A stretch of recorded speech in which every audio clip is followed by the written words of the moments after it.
इंदौर के ट्रांसपोर्ट कारोबारी राजा रघुवंशी की मौत का मामला अब तक सुलझ नहीं सका है। शादी के सिर्फ कुछ दिन बाद हनीमून पर गए राजा की लाश मिलने के बाद सवाल उठ रहे हैं कि उनकी पत्नी सोनम आखिर कहां है। होटल से लेकर किराए की स्कूटी तक के सबूतों ने इस केस को और भी उलझा दिया है। शिलोंग की पहाड़ियों में इस मिस्ट्री ने कई अनसुलझे सवाल खड़े कर दिए हैं। इंदौर के ट्रांसपोर्ट कारोबारी राजा रघुवंशी की शादी के बाद शुरू हुआ हनीमून अचानक एक खौफनाक मर्डर मिस्ट्री में बदल गया है। 22 मई को शिलोंग पहुंचे राजा और उनकी पत्नी सोनम की रहस्यमय गुमशुदगी ने सनसनी फैला दी। राजा की लाश मिलने के बाद सोनम का कोई पता नहीं चल पाया है। होटल में पहुंचने से लेकर लावारिस स्कूटी मिलने तक के सबूत इस मामले की गहराई और बढ़ा रहे हैं।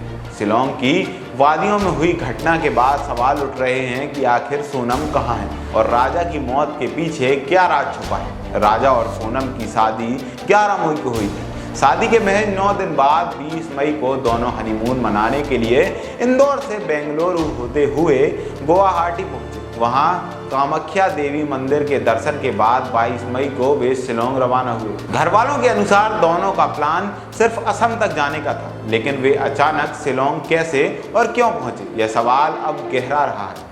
शिलोंग में हनीमून मनाने गए इंदौर के राजा और सोनम रघुवंशी का एक सीसीटीवी फुटेज सामने आया है, जो 22 मई का बताया जा रहा है। इस फुटेज में दोनों को एक होटल के बाहर स्कूटी से आते और बैग रखते हुए देखा जा सकता है। इसके बाद वे स्कूटी से घूमने निकल जाते हैं। यह वही स्कूटी है जो बाद में 25 किलोमीटर दूर एक पार्किंग में लावारिस हालत में मिली थी। वीडियो में सोनम ने सफ़ेद शर्ट पहनी थी, जो बाद में राजा के शव के पास बरामद कपड़ों में से मेल खाती है। बाकी आपका इस खबर पर क्या मानना है, हमें कमेंट में ज़रूर बताएं।